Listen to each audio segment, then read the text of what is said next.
Bonsoir et bienvenue dans le 19h45 de ce 9 mai 2024 sur la télévision Labari. Avec la commercialisation de son pétrole brut, le Niger a intégré le cercle restreint des pays producteurs de l'or noir et va considérablement améliorer ses recettes financières. De 20 000 barils jour depuis 2011, notre pays est passé à 110 000 barils depuis novembre 2023. Donc 90 000 barils de plus. Et ce dernier lot qui sera transporté sur le marché international à travers le pipeline qui débouche dans le port de Sémé, c'est au Bénin. Voyons ces perspectives pétrolières du Niger dans cet élément de Boubacar Ibrahim et Aboubakar Soleil. Le projet l'exportation du brut nigérien se concrétise enfin au Niger. Le premier ministre chef du gouvernement était à Koulélé, région de Difa, où il a procédé au lancement de la mise en production de la deuxième phase du bloc d'Agadem. De 20 000, la production du pays en brut va désormais passer à 110 000 barils jour, soit une augmentation conséquente de 90 000 barils. Quel serait alors l'apport de cette augmentation sur l'économie du pays pour Ibro Abdou, économiste de son État, reconnaissant bien sûr l'impact économique de cette augmentation de production en brut, opte plutôt pour sa transformation sur place, plus bénéfique selon lui pour le pays. Le Niger va passer d'une production de 20 000 barils à 110 000 barils. En vérité, les 90 000 barils nouveaux ne seront bénéfiques pour le Niger que si, en fait, ils sont raffinés, si ils sont traités. Jusqu'à présent, je pense que c'est une opportunité pour le Niger de commencer à réfléchir, n'est-ce pas, à mettre en place un complexe pétrochimique. Parce que le complexe pétrochimique va dépasser le simple raffinage du pétrole, mais il va également exploiter les autres éléments dérivés du pétrole. Alors, de quoi s'agit-il? Le complexe pétrochimique va permettre au Niger de pouvoir fabriquer des plastiques. On sait très bien que la population nigérienne est très consommatrice de plastique. Vos chaises, vos tasses, n'est-ce pas? Elle est également très consommatrice de fibres synthétiques, toutes vos chemises, ok? Également très consommatrice de médicaments, ok? Donc la mise en place d'un complexe pétrochimique peut permettre au Niger, ok, d'engranger beaucoup de ressources. Si c'est simplement pour produire ces 110 barils et les envoyer sans les transformer, je pense qu'il n'y aura pas de gain significatif, sinon que de multiplier tout simplement 90 000 barils multipliés par le prix d'un baril. Il invite ainsi les autorités à se pencher sur cette piste. Si le Niger commence à réfléchir sur comment faire pour exploiter cette manne pétrolière en termes de création de valeur ajoutée, qui va être, on met en place un complexe pétrochimique, on va employer des jeunes gens, on va transformer des choses que jusqu'à présent on importe, parce que c'est de ça qu'il s'agit. J'ai bien dit que les familles nigériennes consomment beaucoup de plastique, et ces plastiques qui sont consommés sont importés. S'ils sont importés, ça veut dire que nous sortons de l'argent pour l'extérieur. Alors qu'on va avoir la capacité de pouvoir le faire nous-mêmes. Donc sans sortir l'argent d'une part, mais également de pouvoir produire et de pouvoir vendre ça. Le message que j'ai, ce n'est pas simplement de rester focalisé sur le fait que nous avions du pétrole brut, ok, qu'on a un pipeline qui doit l'exporter ailleurs. Ok, non, on a du pétrole et il faut qu'on le transforme au plan local. À rappeler enfin que l'augmentation de cette production va certainement permettre aux autorités de faire face à certaines difficultés et améliorer en même temps les conditions de vie des Nigériens à travers le financement des projets probants. Merci Boubacar Ibrahim. Mais pour l'heure, le pétrole brut nigérien ne sera pas embarqué dans les pétroliers chinois à partir du port de Sémé. Ainsi en a décidé les autorités béninoises. Une position confirmée par le président de la République du Bénin, M. Patrice Talon, qui accuse les autorités nigériennes de garder toujours fermée la frontière entre les deux pays. Je vous propose de suivre Patrice Talon.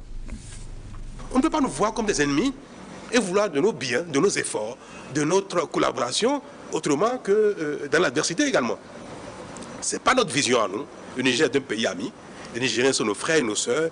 Les autorités nigériennes sont des partenaires, sont nos confrères, que nous pouvons travailler ensemble. Et nous avons dit que nos eaux, les eaux territoriales du Bénin, qui font partie de l'espace du territoire du Bénin, ne peuvent pas faire l'objet d'un trafic illicite, va faire l'objet d'échanges informels. Si vous voulez que charger votre pétrole sur nos plateformes, dans nos eaux, alors vous devez considérer que le Bénin n'est pas un pays ennemi et que le territoire du Bénin ne peut pas faire l'objet de trafic illicite ou bien alors d'échanges informels. Et ce n'est pas que nous avons refusé de mettre à contribution notre territoire, notre administration, nos moyens pour les échanges entre le Niger et le Bénin. Nous disons que cela doit se faire de manière formelle. C'est tout. Si demain, les autorités nigériennes décident de collaborer avec le Bénin de manière formelle, les bateaux viendront charger. Mais pas dans un environnement d'informel et d'adversité qui ne se justifie point. Voilà la situation. Et je suis malheureux de le constater et j'appelle de tous mes voeux les autorités nigériennes pour que le Bénin et le Niger retrouvent la fraternité qui a toujours existé et les rassurer que le Bénin n'agressera jamais le Niger. Il n'est pas de notre intérêt. Nous n'avons aucun intérêt à le faire, ce n'est pas de nos intentions. Pourquoi on le ferait? On ne peut pas dire que les échanges avec le Bénin sont interdits, que le Niger ne veut aucun échange avec le Bénin et demander que les bateaux pour le Niger viennent accoster dans nos eaux. Nous n'avons pas de conditions. Nous sommes ouverts, nous le voulons bien. Ça dépend d'eux. Le Niger ne nous a pas saisis officiellement d'une raison particulière pour laquelle ils ont gardé leurs frontières fermées. Ils ne nous ont pas saisis officiellement non plus de leur volonté d'envoyer des bateaux chargés. Hein. Ils ne l'ont pas dit. Ce sont des entreprises chinoises qui nous informent des intentions des autorités nigériennes. Et même si cette formule n'est pas convenable, les États ne changent pas entre eux via des prestataires privés. Non, nous sommes ouverts, nous attendons. Et nous avons seulement dit aux Chinois qu'attention, il ne peut pas avoir de bateaux chinois dans nos eaux pour charger des produits nigériens que les Nigériens eux-mêmes ont interdit de traverser le Bénin. Quand vous fermez vos frontières, vous fermez des frontières pour les produits allant chez vous, pareil pour les produits venant de chez vous vers nous. Donc les Nigériens ont interdit, nous avons dit aux Chinois, attention, ce n'est pas nous. Nous prenons acte des dispositions que les Nigériens ont mises en place actuellement dans le cadre des échanges entre le Bénin et le Niger. C'est pour prévenir les Chinois afin que les bateaux ne viennent pas rester dans nos eaux indéfiniment et pour les faire comprendre qu'attention, vous ne pouvez pas venir charger des produits alors que les Nigériens refusent. J'ai personnellement envoyé des émissaires au ministre des Affaires étrangères. Nous tentons de parler avec eux. Nous sommes même actifs dans le rétablissement de la coopération avec le Niger. Et là-bas, on n'a pas de réponse. Nous avons pris notre mal en patience parce que notre souhait est que les deux peuples continuent de vivre ensemble dans l'harmonie et que les autorités de part et d'autre travaillent au développement commun, à la lutte contre le terrorisme, contre l'insécurité qui sévit actuellement au nord du Bénin, notamment en provenance du sud des pays du Sahel, le Burkina, le Niger. Voilà donc le président béninois Patrice Talon qui pose comme condition de réouverture, comme condition la réouverture des frontières pour laisser passer le pétrole brut nigérien jusqu'aux pétroliers chinois. Quelles sont les conséquences d'une telle décision pour les deux pays, puisque le Niger et le Bénin tirent tous deux profit de cet échange? Tentative de réponse dans cette analyse de Issoufou Boubacar Kadou. C'est vraiment dommage qu'on arrive à ça, à partir du moment où l'exploitation de ce pétrole-là, même au moment où il y avait les sanctions de la CEDEAO, ça a été épargné parce que c'est une convention entre trois parties, entre le Bénin, le Niger et la CNPC chinoise. Ils ont signé un accord qui est là, qui circule même sur les réseaux sociaux, qui définit les modalités d'utilisation de ce pipeline. C'est près de 6 000 milliards de dollars qui ont été investis. Je ne pense pas que la Chine va laisser talon dans ce sens-là. Il s'est poignardé. Parce qu'en prenant cette décision, il nuit à l'économie non seulement de son pays et de toute la sous-région. Et le pétrole, moi j'ai l'impression que c'est une puissance qui est derrière. Lui-même dans son intervention que j'ai suivie, il disait qu'il est peiné par ça. Il s'attendait à ce que le Niger ouvre la frontière entre nous. Bon, à partir du moment où les Nigériens sont partis, ont fait le déplacement, ils se sont entendus sur un minimum, ils devraient peut-être privilégier les discussions dans le cadre de la commission nigéro-nigérienne, la commission mixte, pour voir les modalités d'ouvrir les frontières terrestres. Parce que la problématique qui s'oppose à l'ouverture des problèmes des frontières terrestres, il semblerait on prête au Bénin la vérité d'accorder une base à l'armée française qui va s'installer là-bas pour nous nuire. Moi, je pense que la déstabilisation du Niger par la France, ça ne date pas d'aujourd'hui. Ça date dans les années 57. Le Niger a connu plusieurs rébellions armées financées par la France et nos militaires ont toujours fait face à la situation. Moi, je pense pour équilibrer les rapports de force, à mon avis, on devrait demander à une puissance parmi les partenaires stratégiques du Niger, en l'occurrence la Chine ou la Fédération de la Russie, d'installer aussi une base militaire avec la frontière du Bénin, et le rapport de force est équilibré. Ça nous permet de continuer, de ne pas nuire aux intérêts économiques, puisque les grandes puissances là, souvent, il n'y a pas d'amis, c'est des intérêts. Quand vous voyez ce qui se passe à la guerre en Ukraine, il y a une guerre là-bas, mais la route du pétrole n'est pas formée. Et le pipeline qui sert les Européens, la Russie n'a pas bombardé ça. Et même les Européens n'ont pas bombardé. Et la Russie continue à les vendre des céréales, à les vendre du pétrole, du gaz. Quand il y a une situation qui concerne tout un peuple, il faut être regardant. Or, les Africains, apparemment, Patrice Talon s'est laissé manipuler et ça risque d'être plus préjudiciable à l'économie du Bénin. Actuellement, ils ont des difficultés, rien qu'avec la fermeture des frontières. Les conséquences, c'est que l'économie des deux pays sera vraiment désastreuse, ça sera sinistré. Le Bénin risque d'être économiquement sinistré. Ça va impacter, c'est sûr, sur le Niger, mais le Niger peut trouver un palliatif comme on a eu à le faire avec la fermeture des frontières. On utilise le port de Lomé en passant par le Burkina avec la frontière algérienne. Le Nigeria est déjà ouvert, on ne peut pas nous fermer les frontières. Même au moment où ils ont pris la décision de la CEDEAO, les frontières du Nigeria, les frontières traditionnelles, les frontières de l'époque pré-coloniale nous étaient ouvertes. Les populations sont des parents, ils arrivent à commercer entre elles. C'est plutôt sur le plan étatique qu'on pense que c'est fermé, mais on ne peut jamais fermer les frontières. Même avec le Bénin, ça sera difficile qu'ils ferment, puisque les peuples se côtoient. Les peuples du Nord, presque chaque mois, ils protestent contre la politique de Patrice Talon.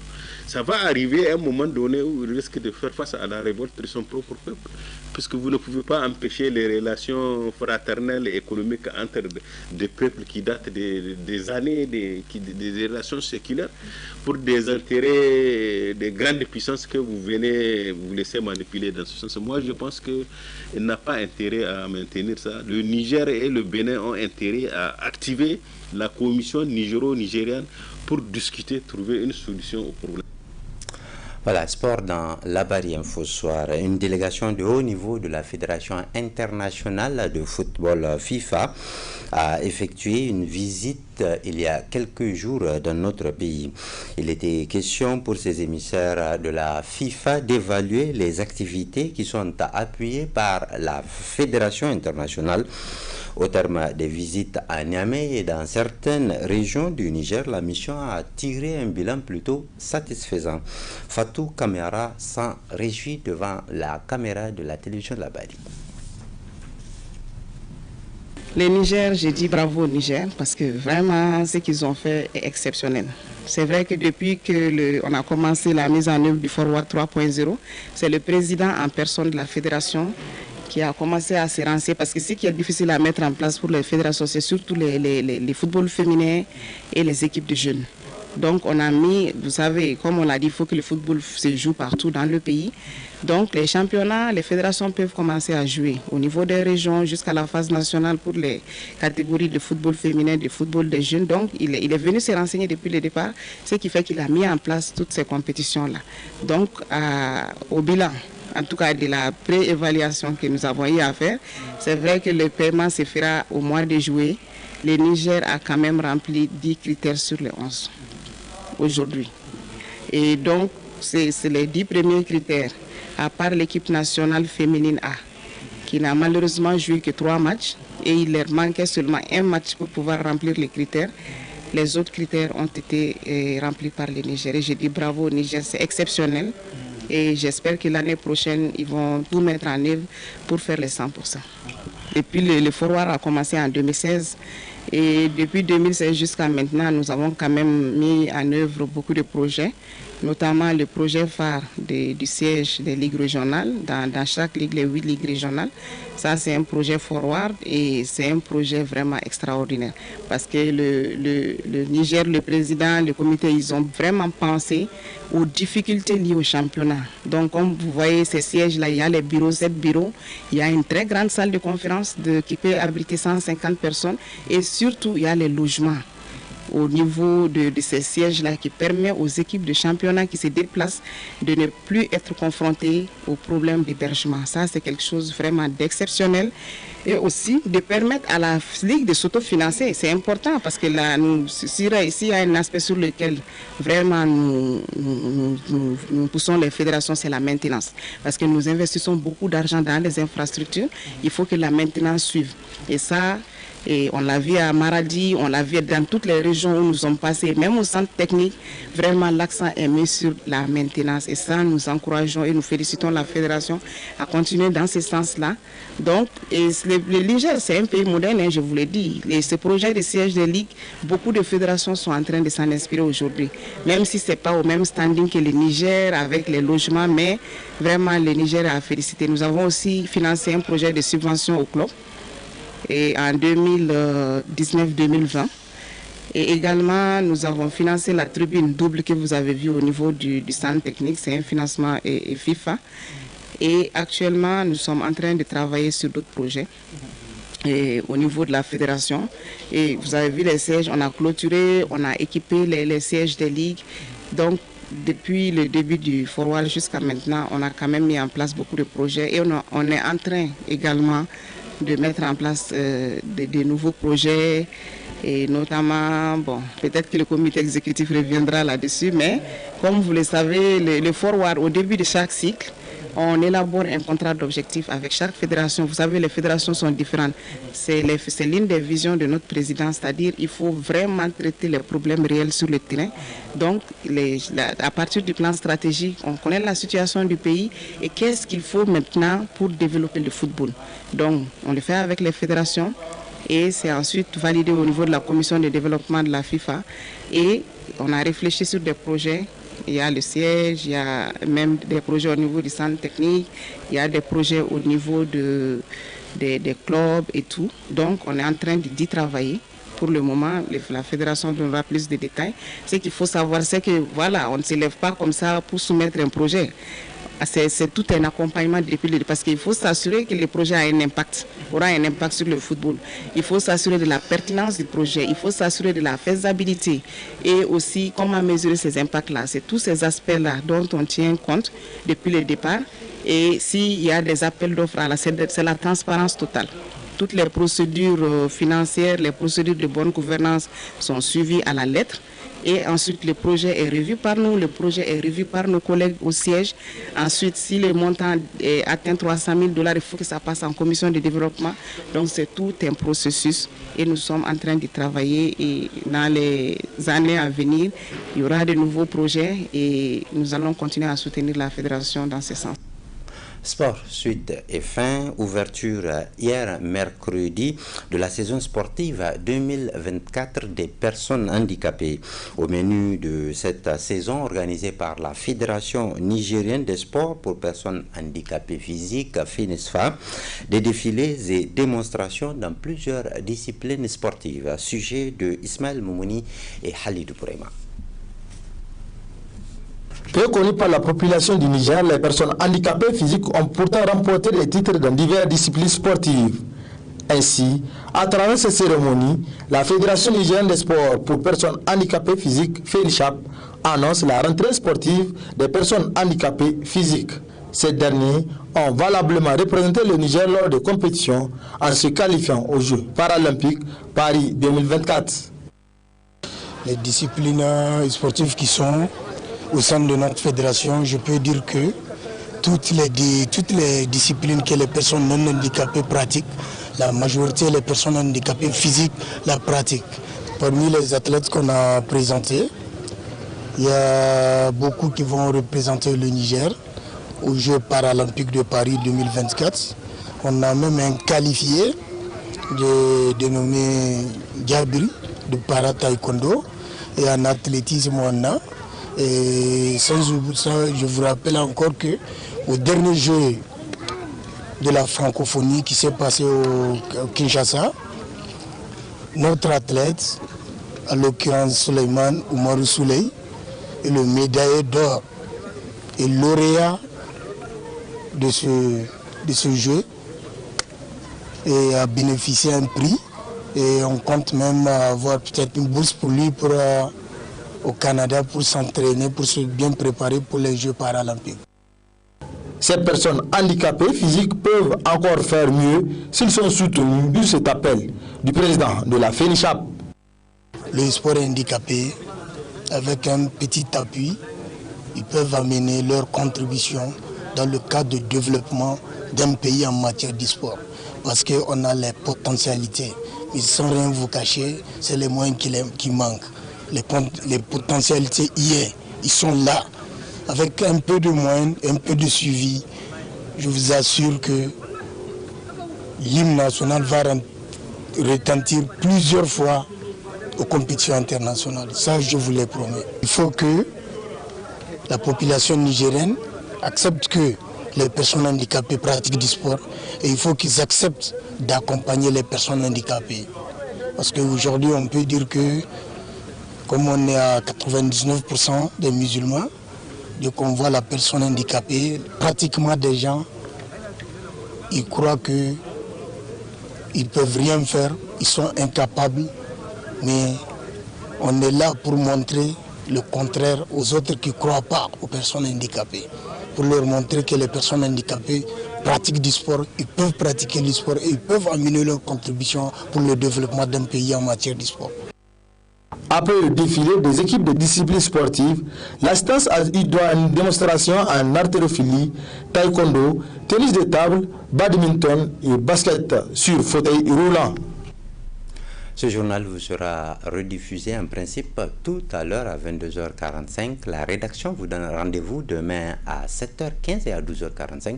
Moi, je vous reviens la semaine prochaine pour d'autres nouvelles. Merci de rester fidèle à la télévision Labari, la passion de servir. À très bientôt, Inch'Allah.